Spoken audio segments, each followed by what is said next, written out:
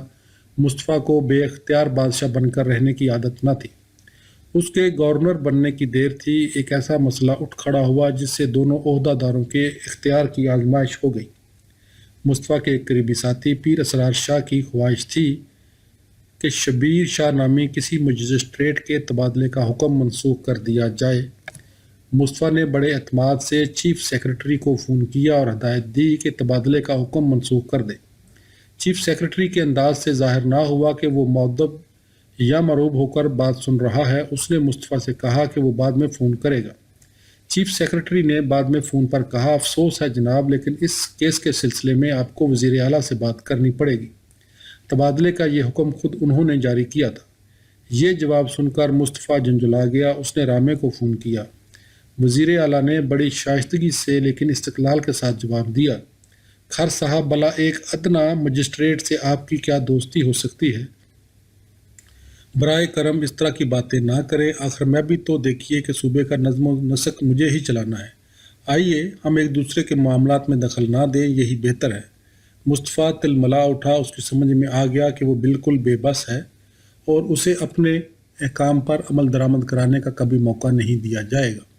اس نے بھٹو صاحب کو فون کیا اور تلخ ہو کر شکایت کی کہ اس کے پاس کوئی اختیار نہیں۔ بھٹو صاحب نے اس کا غصہ ٹھنڈا کر کے وعدہ کیا کہ وہ رامے سے بات کریں گے۔ مصالحت ہو جانے کے بعد بھی سیاسی سازش نے مصطفیٰ اور بھٹو صاحب میں تفرقہ ڈالے رکھا۔ جب بھی وہ دونوں ساتھ سفر کرتے کہیں سے لوگ نمودار ہو کر مصطفیٰ خر زندہ باد اور شیر پنجاب کے نعرے بلند کرنے لگتے۔ کسی کے علم میں تھا کہ بھٹو صاحب مصطفیٰ کی آزادانہ شہرت سے متنفر ہیں۔ جب بھی یہ نعرے لگتے بھٹو صاحب واضح طور پر دبک سے جاتے۔ مصطفیٰ کا خیال تھا کہ اس چال کے پیچھے رامے کا ہاتھ ہے، لیکن مصطفیٰ اس پوزیشن میں نہیں تھا کہ رامے کو روک سکتا۔ ایک بار جب داتا دربار میں بڑے بڑے ہجوم قائد عوام کے پاس سے گزر کر شیر پنجاب کے گرد جمع ہونے لگے تو مصطفیٰ نے دیکھا کہ بھٹو صاحب کے چہرے پر ایک رنگ آ رہا ہے، ایک رنگ جا رہا ہے۔ شرارت کی جا رہی تھی، اب اسے روکا نہ جا سکتا تھا۔ شرارت کے پیچھے جو مقصد تھا وہ پورا ہو کر رہے گا۔ ڈاکٹر مبشر نے جو وہاں موجود تھے مصطفیٰ کو بتا دیا کہ سا ختم سمجھو، اس کے بعد بھٹو صاحب سے نہیں نبھ سکتی۔ آخر بڑھتی ہوئی کشیدگی کے دباؤ میں آ کر مصطفیٰ نے گورنری سے استعفے دے دیا۔ لاہور کے حلقہ نمبر 6 میں ضمنی انتخاب ہونے والا تھا۔ مصطفیٰ نے بھٹو صاحب سے کہا کہ انتخاب لڑنے کے لیے اسے پارٹی کا ٹکٹ دیا جائے۔ وہ صوبائی اسمبلی کا رکن بن کر حنیف رامے سے دو ہاتھ کرنا چاہتا تھا۔ بھٹو صاحب کو علم تھا کہ مصطفیٰ اسمبلی میں پہنچ کر کیا فساد برپا کر سکتا ہے۔ انہوں نے اسے ٹکٹ دینے سے انکار کر دیا۔ پی کے اندرونی حلقے سے تعلق رکھنے والے تمام ارکان نے بھٹو صاحب کو مصطفیٰ کے عزائم اور ناپاک ارادوں سے خبردار کیا۔ وہ دشمن نمبر 1 بن چکا تھا۔ کوشش کی گئی کہ بہلا پھسلا کر کسی طرح اسے مرکز میں لے جائیں تاکہ اس کا ڈنک نکل جائے۔ مصطفیٰ اپنی طاقت کی اساس سے دستبردار ہونے پر آمادہ نہ تھا۔ ان دونوں میں آخرکار ہمیشہ کے لیے بجوگ پڑنا ہی تھا۔ فرینکن شٹائن نما افریت جاگ اٹھا تھا۔ اس کے ہاتھ میں خنجر تھا۔ وہ اپنے خالق پر پیچھے سے وار کرنے کی طاق میں تھا۔ اس نے پی کو قومی اور صوبائی اسمبلیوں کے 40 ارکان کے ساتھ خیر آباد کہا۔ اس کا خیال یہی تھا کہ اس کے ساتھ 40 ارکان ہیں، لیکن اسمبلیوں کے یہ رکن مصطفیٰ کی پیروی کرنے کے پیمان سے پھر گئے اور قومی اور صوبائی اسمبلیوں کے صرف 7 ارکان کا چھوٹا سا ٹولہ اس کے ساتھ رہ گیا۔ خر کے وفاداروں میں میاں ساجد، چودھری حنیف، چودھری ارشاد، میاں طاری اور طالب حسین شامل تھے۔ ان سب پر ظلم ڈھائے گئے اور آخر دہشت ناک دلائی کیمپ ان کا ٹھکانہ بنا، جو انتہائی سیکورٹی والا قوبتی قید خانہ تھا۔ ذوالفقار علی بھٹو کے خلاف فوجی بغاوت ہونے تک وہ اسی قید خانے میں پڑے رہے۔ مصطفیٰ نے لاہور کے حلقہ 6 سے انتخاب لڑنے کا فیصلہ کیا۔ وہ آخرکار خم ٹھوک کر اپنے پیر و مرشد کے مقابلے میں اتر آیا تھا اور صوبے کے مستقبل پر اپنا دعویٰ جمانا چاہتا تھا۔ بھٹو دشمن احساس کی جس لہر نے رفتہ رفتہ زور باندھا تھا، مصطفیٰ نے اس سے پورا فائدہ اٹھایا۔ اس نے ہر طرف پھیلی ہوئی بددلی سے، جو خوش فہمیوں کے خاک میں مل جانے کا نتیجہ تھی، خوب کام نکالا اور کچلے اور روندے ہوئے لوگوں کی دلی جذبات کو گواہی بخشی، جو محسوس کر رہے تھے کہ جس حکومت کو وہ اقتدار میں لائے تھے اس نے انہیں مایوسی کے سوا کچھ نہیں دیا۔ اس نے درمیانی مدت کے اس بحران کا بالکل صحیح اندازہ لگایا جس نے حکومت کو اپنے شکنجے میں کس رکھا تھا۔ لوگ ہجوم در ہجوم اس کے زور خطابت کی وجہ سے اس کی طرف کھنچے چلے آئے۔ یہ اس کی بہترین گڑی تھی۔ وہ سیاہ و سفید کے مالک بھٹو، نیم دیوتا بھٹو سے ٹکرا گیا تھا۔ جو باتیں بازاروں میں سرگوشیوں میں سننے میں آتی تھیں وہ انہیں برملا کہہ رہا تھا۔ اس کو نکتہ چینی سچائی پر مبنی معلوم ہوتی تھی۔ آخر وہ وزیر اعظم کا قریب ترین ساتھی رہ چکا تھا۔ اگر وہ بھٹو کی غلط کاریاں گنوا رہا تھا تو ضرور سچ بول رہا ہوگا۔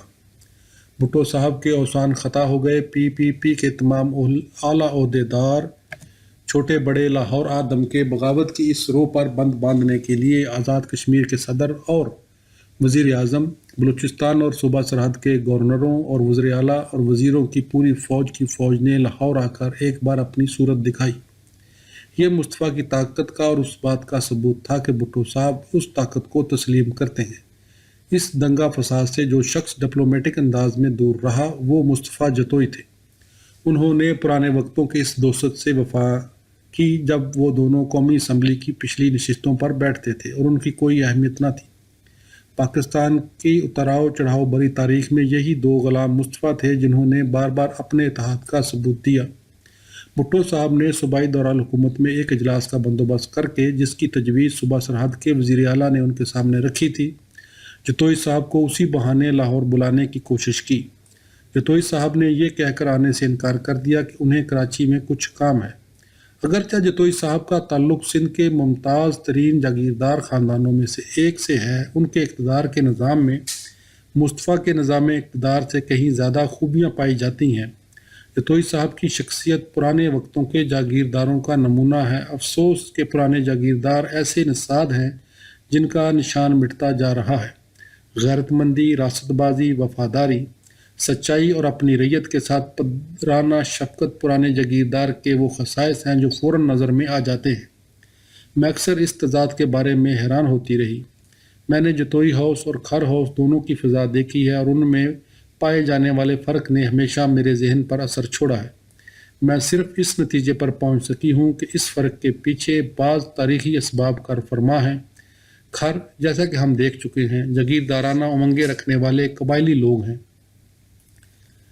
وہ ایک عبوری دور سے گزر رہے ہیں، لیکن یہ زمانہ جس میں انہوں نے قبائلی رہن سہن چھوڑ کر جاگیردارانہ زندگی کی طرف قدم اٹھایا ہے، ایسا ہے جو جاگیردارانہ طرز بود و باش میں شگاف ڈالتا جا رہا ہے۔ زمانے کی اس چیرہ دستی کے جواب میں کھر خاندان کا عمل کسی نو دولتی جاگیردار کا سا ہے۔ انہیں اس تہذیب اور شرافت کو اپنے میں رچانے کا موقع ہی نہیں ملا جو پشتینی جاگیرداروں کی رگو پے میں شامل تھی۔ اس زمن میں کھر خاندان کا بونڈا ادا لہونگا لگا کر شہیدوں میں شامل ہونے کے سوا کچھ نہیں۔ پاکستان میں اور بھی ایسے جاگیردار گھرانے ہیں جو شرافت کے ان بلند معیاروں پر پورے اترتے ہیں جن کے جتوئی خاندان کے افراد علم بردار ہیں۔ نواب صادق حسین قریشی اور حالہ کے مخدوم خاندان کے نام فوراً ذہن میں آتے ہیں۔ ان کا رویہ دیکھ کر آدمی حیران ہو کر سوچتا ہے کہیں وہ زوال آمادگی اور عیاشی جنہیں مخصوص جاگیردارانہ عادتیں سمجھا جاتا ہے محض خلاف از معمول باتیں نہ ہوں۔ بدقسمتی سے اس خیال میں کوئی سچائی نہیں۔ عام جاگیردار جسے اپنے طبقے کا صحیح نمائندہ کہا جا سکتا ہے شاید سطحی طور پر شائستہ اور نستعلیق معلوم ہو، لیکن بہت کم لوگوں کو اس سطح کو خریدنے کا حوصلہ ہوا ہے۔ مصطفیٰ کی بغاوت نے بھٹو صاحب کو ہلاک کر رکھ دیا۔ اس صدمے سے وہ کبھی پوری طرح سنبھل نہ سکے۔ ایک بار میاں امان اللہ نے حفیظ پیرزادہ کی بیگم سعدیہ کے پاس کسی پیر کو بھیجا۔ سعدیہ نے پیر صاحب سے دریافت کیا کیا اس کا شوہر وزیر اعظم کب بنے گا۔ یہ کہانی بھٹو صاحب تک پہنچ گئی۔ انہوں نے حفیظ کو بتایا اگلا وزیر اعظم پنجاب سے ہوگا۔ اگر میرے بعد پی پی پی اقتدار میں آئی تو اس کی قیادت مصطفیٰ کے ہاتھ میں ہوگی۔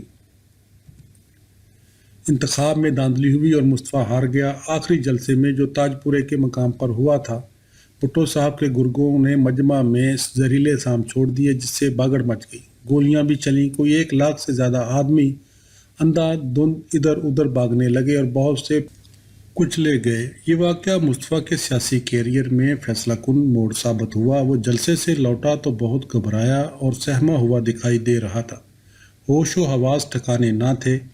میاں ساجد ایک نوجوان کی لاش لے کر مصطفیٰ کے گھر پہنچا۔ اس نے لاش کو باہوں میں اٹھا رکھا تھا۔ مصطفیٰ کا رد عمل غیر متوقع تھا۔